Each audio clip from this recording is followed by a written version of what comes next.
guys, welcome back. I'm Jeffrey with Achieve Ed. Today we're going to be talking about this blog post from the ACT CEO Janet Godwin, talking about kind of the COVID-19 landscape and how COVID-19 has affected the test optional policy in college admissions. It's definitely really interesting. I'm going to go over what this blog post says, but right before I do, make sure you guys go ahead and sign up for Emil Learning. They're a sponsor of this channel right now, and they're offering a free trial for their AP study resources for all high school students. All you have to do is go to their website, hiemil.com, click sign up now, and you don't have to enter any payment information or anything like that. Simply go ahead and enter promo code ACHIEVE so that they know we sent you, and you get access to all their free videos and resources. So go ahead and do that. And anyways, back into the video. So this article starts off by kind of talking about the COVID-19 pandemic and how it has really upended, a lot of lives of students. They say that we know we need to lean into this moment and learn from it so that we can evolve into the most effective partner, provider, and resource we can possibly be. So they're already hinting at this idea that, okay, because of COVID-19, we are going to be changing some things, right? And I'm going to talk a little bit more about that later on. So then this blog post moves on to kind of overview a report that they did with a market research firm to kind of understand the implications of COVID-19 and test optional on the assessment landscape. So I'm going to go over some of the important bullets here. So the first bullet says test optional pre and post COVID. Test optional growth was steady prior to March 2020, though the global pandemic resulted in an abrupt and significant spike in test optional policy adoption. Basically saying, like, before the pandemic, right, some schools were going test optional or moving towards test optional, but suddenly when the pandemic hit in March of 2020, a bunch of colleges went test optional, like almost all at once within like a month, right? So it was very abrupt and very significant.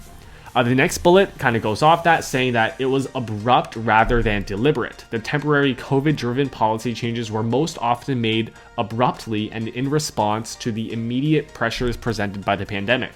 These adoptions were much less deliberate than test optional policy adoptions seen before March of 2020. This next bullet is really interesting. It says the future of test use policies. It is somewhat unlikely that institutions who adopted temporary or pilot test use policies in response to COVID will return to test required in the near term, right? This is really important stuff coming from ACT. It's basically them acknowledging that a lot of these schools that have gone test optional, saying that this is like just a temporary change for the pandemic, it's unlikely that they're going to be going back to requiring standardized tests after this pandemic is over. And I've talked about this a lot in my recent videos about how once you go to test optional, it's going to be very hard for colleges to justify going back to the old system. And that appears to be what the ACT thinks as well. However, this blog post does note in their next bullet that test blind growth unlikely. The research suggests that rapid test blind expansion is quite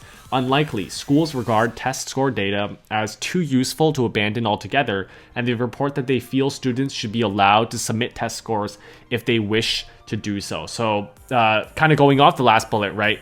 A lot of schools going test optional, they'll probably stay test optional, but they're probably not going to make that next jump of just going completely test blind, as in like no standardized testing at all. Maybe that's something farther down the road. I feel like that's definitely still kind of the goal, right? The eventual goal by a lot of advocates and a lot of people in this industry is to kind of just get rid of standardized testing altogether for all the problems that it has in terms of like equity and all that, right? But I think that's farther down the road. ACT says that, like, at least in the near term, right? You're mainly just going to have colleges transitioning to a permanent test optional policy. So now I want to bring attention to this last paragraph in this blog post. I want to read a sentence here. It says, "We know we can't go back to the way we did things before the pandemic. We must learn from this watershed moment, and we must all come together to fight for fairness for all students, to give them a world where they can realize their full potential. I'm looking forward to the work we will do together." I think this is by far the most important line in this blog post right here. It's, again, ACT acknowledging, right? Acknowledging themselves that the pandemic has changed things. It's not going to go back, right? It's not just because of this pandemic, we're going to make these temporary changes, then we're going to just go back to everything being normal, in a couple years. No, that's not what they're saying, right? They're saying this pandemic is an opportunity to really change the way we approach college admissions, starting off with the idea that maybe standardized tests are not required. Maybe they're not so important in college admissions, right? And they're literally saying that we can't go back to the way we did things before. We got to change things. We got to learn from this watershed moment. And what I find most fascinating is that this is literally from the CEO of the ACT. Technically, it should be in their business interest to promote standardized testing, right? To kind of say all students should take it, so then the ACT gets more money from all the registration fees, right? But they're not. They're literally saying that standardized testing is maybe not important. What does this mean for you? Well, basically, it was all already said in this blog post, right? In the near term, you should probably expect test optional policies to continue. A lot of schools have already extended it through the class of 2026. Even after that, according to this blog post and according to my opinion as well, I think a lot of colleges are going to stay test optional because it's just going to be very difficult for them to kind of pull back to the way things were before. I've said this in previous videos, but you should still take these standardized tests like the SAT or the ACT, and like just take it. Why not, right? If you do bad, like you just don't have to submit the score, but if you do well, then you can submit a score and it may or may not help your application, but it definitely won't hurt if you have a good score, right?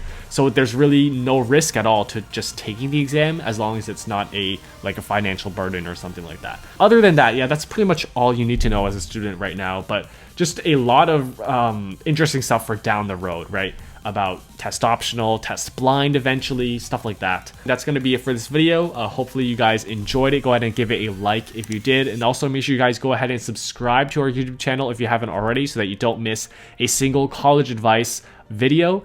And make sure you guys once again go ahead and sign up for Emil Learning and their free trial. And until next time, I'll see you guys later. Peace.